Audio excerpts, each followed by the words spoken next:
Have you ever stopped to think about the price someone pays for telling the truth online? We're not talking about haters or dislikes. We're talking about disappearances. Of profiles deleted as if they never existed. Of voices that screamed secrets and were silenced the next second.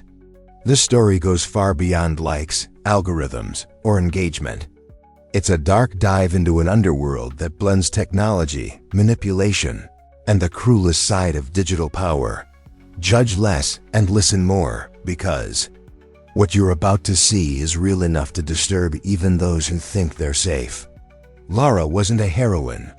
She was an ordinary influencer like so many others, until she realized there was a macabre order behind the disappearance of content creators. A logical sequence hidden in the victim's own comments, encoded between compliments and emojis.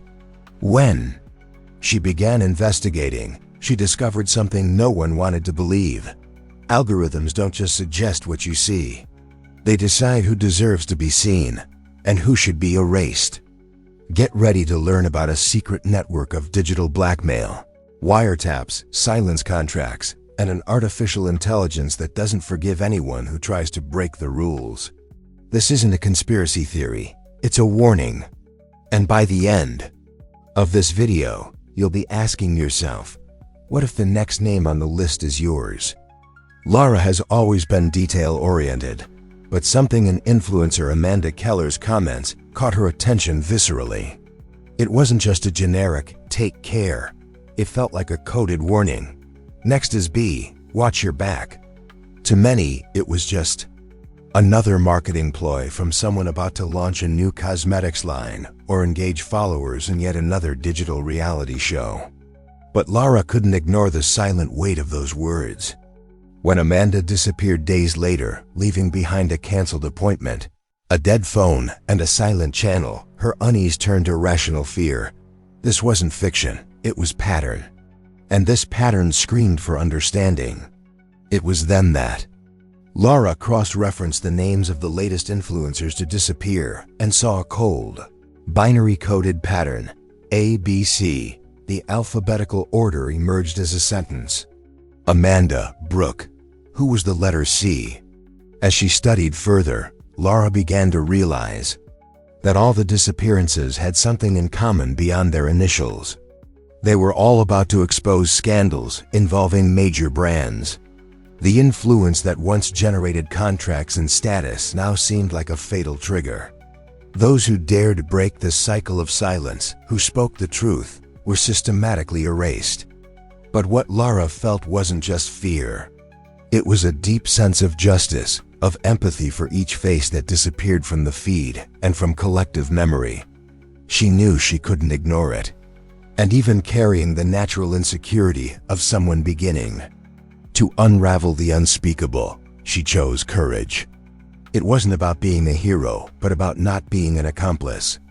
Each step forward was an act of resilience and initiative in the face of a system that thrived in the shadows. And when Brooke Dawson's name appeared in a late-night post, accompanied by a direct message saying simply "you're close," Lara understood that she wasn't just observing the story. She was part of a dot in a world where everything is likes, engagement, and trends. There's an invisible price paid by those who dare to break the bubble. Lara was beginning to understand that what's at stake isn't just visibility, but humanity. The digitization of identity doesn't just steal privacy, it erases real bonds. And in that moment, when she saw Brooke's profile disappear after a cryptic video, she didn't see just another case. She saw the reflection of something bigger. A system that silences not with handcuffs, but with oblivion. To cope, Lara began cataloging profiles, screenshots, and messages, like someone collecting pieces of a puzzle built on the pain of others. It was the beginning of a perilous journey, where empathy would be her compass, emotional intelligence her weapon, and collaboration her only chance of finding a solution. But to move forward, she would have to dig even deeper. And that meant finding someone who knew the invisible codes of the internet. Someone like Brian. Brian wasn't the kind of person you meet by chance. He surfaced on obscure dark web forums, where truth was traded like digital contraband and courage was tested with every click. Lara met him through a mention in an old demonetized video where a YouTuber talked about the hacker who almost brought down an empire of purchased bots. Her curiosity, combined with the quiet courage of someone who had already crossed the line of no return, led her to meet him. Brian was reserved, spoke little, and typed quickly. With a frightening intelligence and unexpected honesty, he made it clear that he had already mixed with dangerous people. When he heard Amanda's name and Brooke's disappearance, his expression changed. Doubt turned to insight. Fear turned to initiative. And for the first time, he said, "If this list is real, I could be next." Brian revealed something that made Lara's stomach turn. He had noticed some time ago that deleted influencer profiles didn't disappear from the system. They were transferred to a hidden database, a sort of digital graveyard where everything was stored: videos, conversations, contracts, locations. Lives archived in cold folders like dead code. He accessed this space with techniques that bordered on the impossible and showed Lara what no one imagined existed: active pages with the history of Amanda, Brooke, and others who had disappeared, even though their public profiles were deactivated. The feeling of invasion was mutual. Brian knew that to interfere with them was to touch the very essence of the threat. But Lara, with her empathy and sensitivity, showed them they were not alone. That fighting for these people was an act of compassion and altruism. It was about rescuing not just digital identities, but human stories condemned to oblivion. Despite the tension, something in Brian's eyes changed every time he saw Lara resisting. She wasn't just a collateral victim of the system. She was the guiding thread of a story that needed to be told with love, understanding, and initiative. Together, they began cataloging codes, identifying patterns, and cross-referencing dates. He hacked systems. She hacked silences. And it was thus, between dark screens and forgotten cafes, that their alliance took shape. Brian, previously isolated by insecurity and marked by a past full of mistakes and regrets, now felt a purpose beyond technique. For the first time, he was collaborating for something greater. Lara restored the trust he had buried, and he reciprocated with loyalty. What they didn't yet know was that they were about to discover that one of the missing women wasn't so far away after all. And the upcoming reunion would test everything: loyalty, sanity, and hope. Chloe Harris's name had become almost an urban legend among the internet's insiders. An alternative-style influencer known for her provocative gaze and sharp phrases. She vanished without a trace after a viral video in which she screamed, "I'm not next, I'm the last," before the screen went completely black. It sounded like a horror movie script, but for Lara, it was more than that. It was a message of real desperation. With Brian's help and unconventional tracking tools, she followed old IP addresses and cross-referenced residual geolocation data. The trail led to a remote Los Angeles neighborhood, where the houses seemed to resist time and neighbors avoided eye contact. In one of those dense silences, Lara finally found her, alive, scared, and completely disconnected from the world. Chloe was unrecognizable. Her colorful hair and vibrant eyes gave way to a pale appearance, marked by loneliness and constant fear. But it only took a longer look for Lara to realize the courage was still there, hidden behind the pain. Chloe explained that the algorithm was predicting her movements. It wasn't just surveillance, it was premeditated manipulation. Brands knew what she would say before she even recorded it. Interactions were guided. Followers were instructed to pressure her emotionally until she either gave in or disappeared. It was at that point that she decided to flee. She left behind not only her phone, but her very identity. Chloe warned Lara, with a whisper that still echoed in her mind days later, "You don't need to die, you just need to be silenced." And as a final warning, she added, "The next letter is D." Chloe's revelation not only made sense of everything Lara had been discovering, it added a new level of gravity. It wasn't just a conspiracy to erase uncomfortable names. It was an intelligent system, trained to execute targeted cancellations, programmed emotional crises, and induced self-sabotage. Chloe was living proof of this. And Lara, now seeing the depth of that digital abyss, felt the weight of responsibility. She understood that the only way to break the cycle was through the truth, no matter how painful. But that would require resilience, intelligence, compassion, and a rare kind of courage. The kind that keeps you going, even when you know you'll be hurt. Reuniting with Chloe awakened a new sense of mission in her. And now with the letter D as her next target, Lara knew where to set her sights. Dylan Knox, the charismatic gamer everyone loved, but who hid more than anyone realized. Dylan Knox was the quintessential gaming prodigy, charismatic, spontaneous, with a fast-paced delivery that stuck with his followers. His videos garnered millions of views, his schedule was hectic, and his image was impeccable. But behind the games, there was a man burned out. Lara began investigating him after the enigmatic stories posted on the day of his disappearance. A simple padlock emoji followed by the phrase, "They paid me to forget." This message resonated deeply. Chloe had already warned that the next letter was D, and everything pointed to Dylan. Lara knew it wasn't just burnout or a voluntary disappearance. There was something tied to contracts, forced silence, and fear camouflaged by clicks. Brian, now neck-deep in the investigation, gained access to the internal files of a company called Spectra Influence, the same one that had already appeared in the dark rumors about profile manipulation. What they discovered there was disturbing: confidential contracts, absurd confidentiality clauses, and most shockingly, a visibility blacklist. An official document with names, dates, and levels of erasure. Lara found Dylan's name there, marked with a red seal. But a chill ran down her spine when, scrolling down the list, she also saw her own name, Lara B, under observation. Spectra wasn't just an agency, it was a machine of control. A perverse system that identified, manipulated, and eliminated anyone who threatened its structure. Dylan tried to leave, and the padlock was a symbol of the price he paid.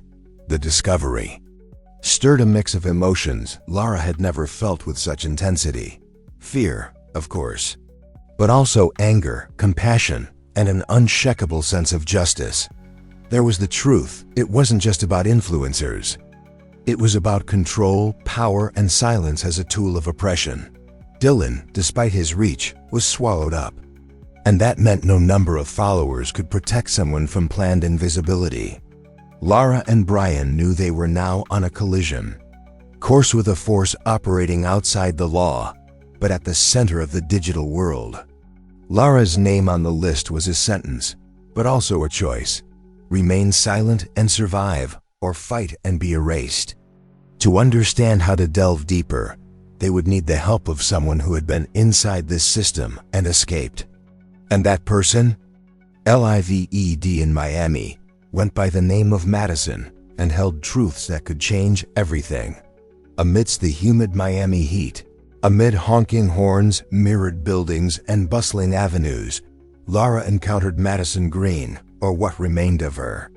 A former fitness muse and face of international brands, she now drove silently through apps, her eyes scarred by sleepless nights and a distrust that weighed more heavily than any dumbbell from her old routine. Seeing her, Lara felt the brute force of an often ignored truth. Digital success can be a gilded cage. Courageously, Madison agreed to speak. But before she began, she asked them to leave their phones in the kitchen freezer. "They hear everything," she said with the coldness of someone who had already been betrayed by her own voice. It was there, amid half-chewed sandwiches and nervous glances, that the truth would take shape. Madison said that, at the height of her fame, she was one of the first influencers to realize something was wrong with engagement. It wasn't just a drop in reach. It was active manipulation. Comments disappeared, others appeared out of context. Videos edited by third parties returned as originals. When she questioned the agency that represented her, she received veiled invitations to silent partnerships. These were contracts where, in exchange for algorithmic protection, she was supposed to grant unrestricted access to her followers' data. What's more, some of this data was sold to subliminal advertising companies. Behavioral manipulation, political decisions, emotional triggers. Her influence, once driven by empathy and lifestyle, had become an instrument of mass psychological control. When she tried to break the contract, her life turned into chaos. She was accused of fraud, lost followers, and had her CPF leaked. They don't just delete profiles. They delete evidence, she whispered. The revelation wasn't just shocking. It was symbolic. Lara understood that Madison was a kind of digital Cassandra. She knew the truth, she warned, but no one wanted to listen. Madison's wisdom was now her most valuable weapon.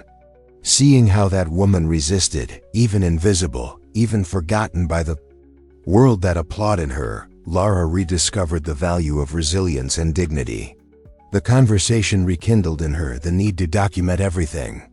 It was time to go beyond investigation. It was time to record the truth in videos, audios, and secure files. Lara knew that the closer she got to the truth, the greater the risk. And that risk already had a name: Vibe Tracker, an app present on all the phones of the missing. The same app that, at night, would begin repeating Lara's most intimate conversations in a robotic voice. What she didn't know was that the clock was already ticking. The night seemed ordinary, but Lara had already learned that, in this new world, danger makes no noise.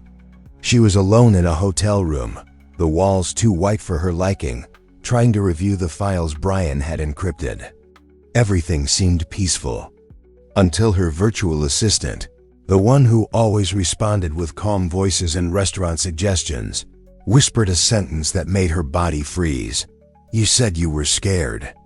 Last night, Lara hadn't recorded anything. That conversation had been just between her and Madison, out of phone range. The only explanation was terrifying. The fitness app she used, called Vibe Tracker, was listening.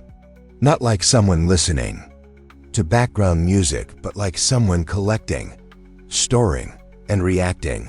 She immediately called Brian, her voice cracking with fear and indignation. Within minutes, he confirmed her suspicions. The app had sophisticated source code, allowing it to activate the microphone even when it was closed.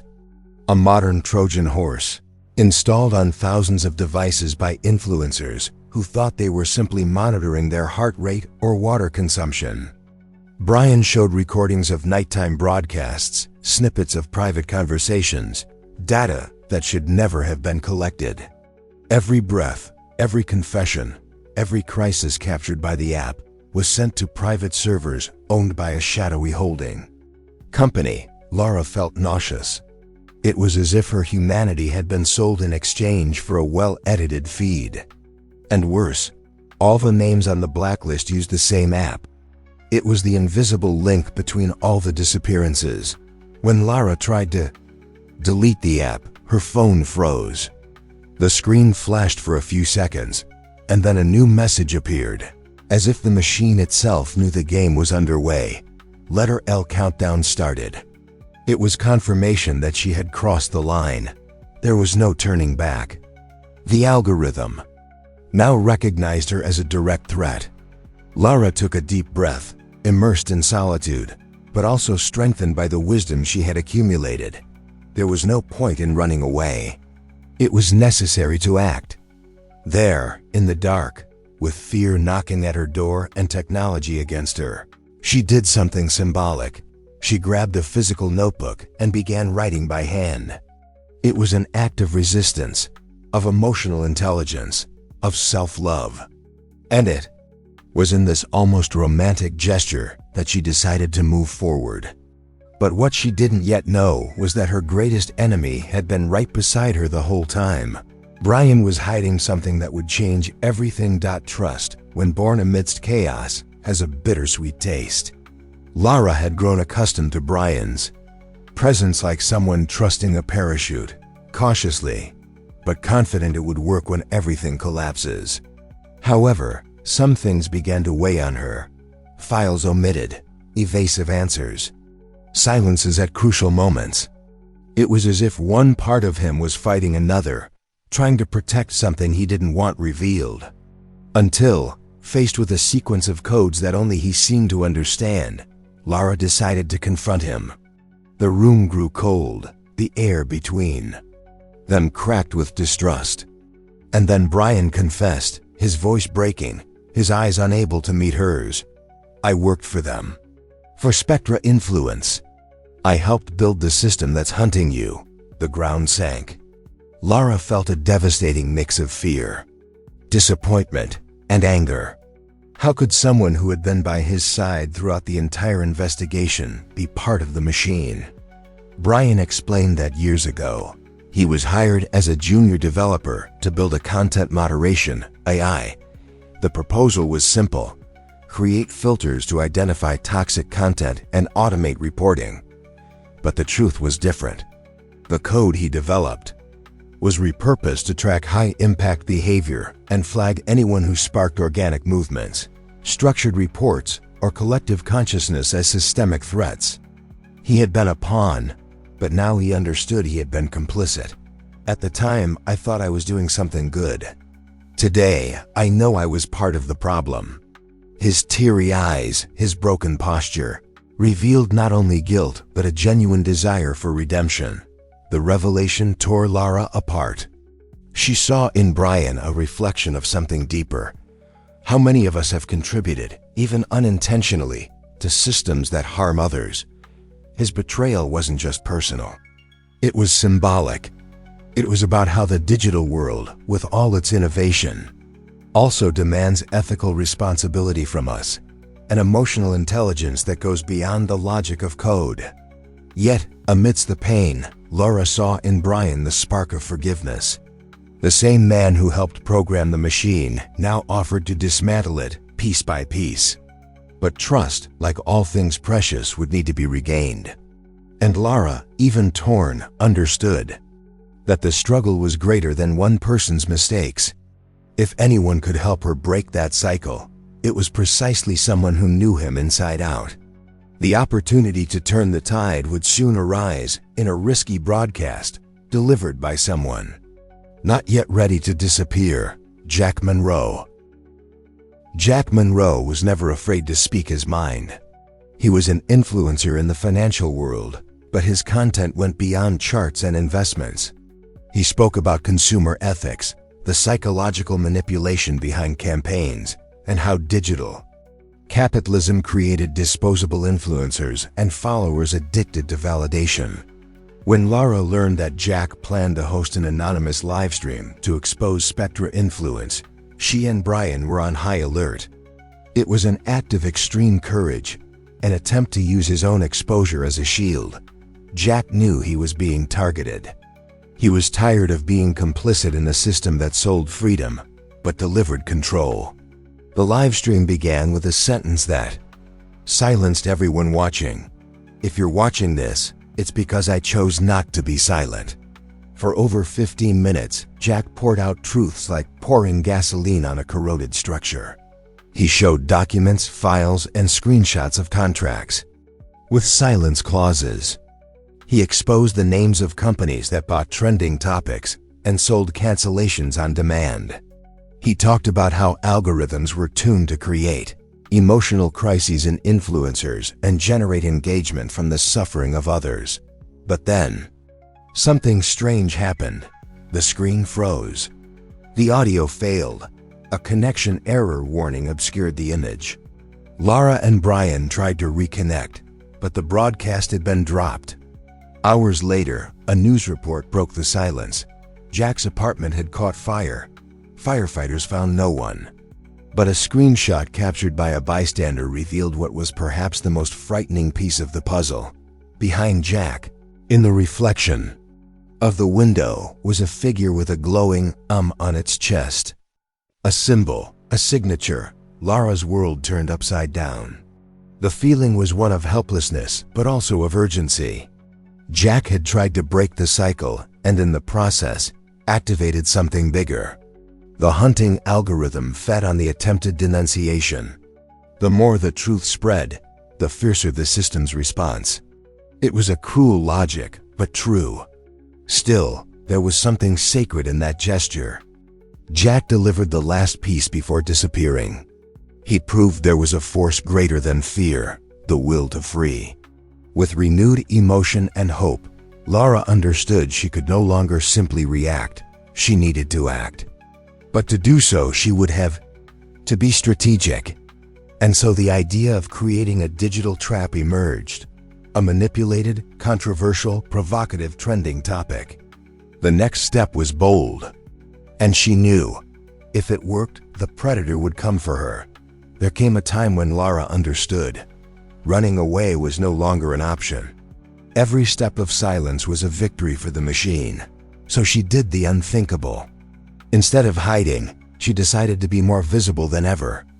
She created a series of short, provocative videos with intentionally controversial content, publicly questioning major agencies, mocking exclusivity contracts, and simulating fake partnerships with companies she knew were connected to Spectra. It wasn't just exposure, it was provocation. Lara used her emotional intelligence to craft a narrative that would go viral. The goal? To rise to the top of the trending topics with a hashtag crafted to sound absurd yet irresistible. Hashtag delete the queen. It was a bold plan and dangerous. But she knew the hunting algorithm wouldn't resist such a move. The plan worked better than expected. In less than 48 hours, the videos had racked up millions of views. Lara, now acting as digital bait, was the center of attention. But it was behind the scenes that the real battle began. A mysterious account called @SilentKey responded for the first time. A simple phrase, as if the system were finally showing its teeth. Want to play? Your last move will be public. It was a warning, and at the same time, a threat. Lara knew. The system's response wouldn't come with rigged cards. It would come with activated algorithms, access failures, selective crashes, and the kind of exposure that destroys reputations in minutes. Still, she stood her ground. She needed to find out how far the predator could go. And more, if there was a way to beat it at its own game. During the following days, Lara felt the pressure viscerally. Her phone would randomly crash. Messages disappeared. Photos of intimate moments appeared edited on obscure forums. But the more the system reacted, the more she documented. She had become a mirror of the machine itself. She absorbed, reflected, and responded with precision. The trap functioned not only as a provocation, but as a harvesting tool. Brian developed a tracking system that identified the IS paths as it acted against Lara. For the first time, they were uncovering the monster as it attacked. But there was a price. Lara's name was now plastered across international forums as a digital threat. He knew her end was near. And then, just as everything seemed about to collapse, she vanished. Her profile disappeared. The channel went silent. But it wasn't the end. It was the beginning of the final act. One day, without fanfare, Lara's account was deleted. No notification, no explanation. The channel disappeared, the videos were down, and her name began returning a generic error in searches. To the unaware, it was just another digital disappearance. But for those who followed her journey, something was out of the ordinary. Because Lara, unlike the others, knew her end didn't have to be silent. 2 weeks after her disappearance, thousands of people around the world began receiving an unexpected email. The sender? Backup. The content? An encrypted file with clear instructions: spread, protect, remember. Inside the package were all the documents: audio, videos, testimonies, screenshots, and investigations. A digital legacy. Living proof that she existed and fought. The reaction was immediate. Forums that had previously ignored reports, began to discuss the content with emotion. Small channels uploaded the archive in parts. Past creators who had mysteriously disappeared reappeared, with recorded testimonies. Some said they had been pressured. Others said they had been silenced by contracts they had now broken. Spectra influence collapsed. It lost contracts. It was sued. And most importantly, it lost narrative control. The power of kindness that Lara planted, even though she didn't want to be a hero, blossomed in thousands of people who were no longer afraid. Her name became a symbol, a reminder that even in a system built to erase, a story told with courage always survives. Still, the question remained, is Lara alive? Or has she been consumed by the machinery she defied? The last sentence in her archive offered no answers. It was a simple audio, almost a whisper, as if she spoke directly to anyone who listened with their heart. Don't erase me. It was more than a request. It was a call for no one else to be silenced, for speaking out, for speaking the truth, for seeking a real solution. Lara's archive became a manifesto of hope, understanding, and perseverance. A reminder that humanity can still overcome algorithms as long as there is empathy, collaboration, and the wisdom to transform fear into action. And so, her voice echoes to this day, between lines of code and hearts that refuse to forget. After everything you've heard, stop for a moment and ask yourself, to what extent are you free online? Who really chooses what you see, consume, and believe? Lara gave her life for a truth that many prefer to ignore. But the responsibility to keep this flame burning is now ours. If silence is safe, speaking out is revolutionary. How many times have you noticed something wrong online and chosen not to get involved? How many voices have you seen disappear and continued scrolling through your feed as if nothing had happened? Perhaps it's time to transform fear into courage, to exchange passivity for initiative. The digital world is an extension of our humanity, and if we don't bring empathy, wisdom, and emotional intelligence to this environment, it will continue to be dominated by those who profit from silence. Start by doing the basics. Ask questions. Share this video with someone who needs their eyes opened, and comment here about what resonated most with you. Your voice is more powerful than you imagine, and when thousands of voices unite, even algorithms bend. You are not alone on this journey.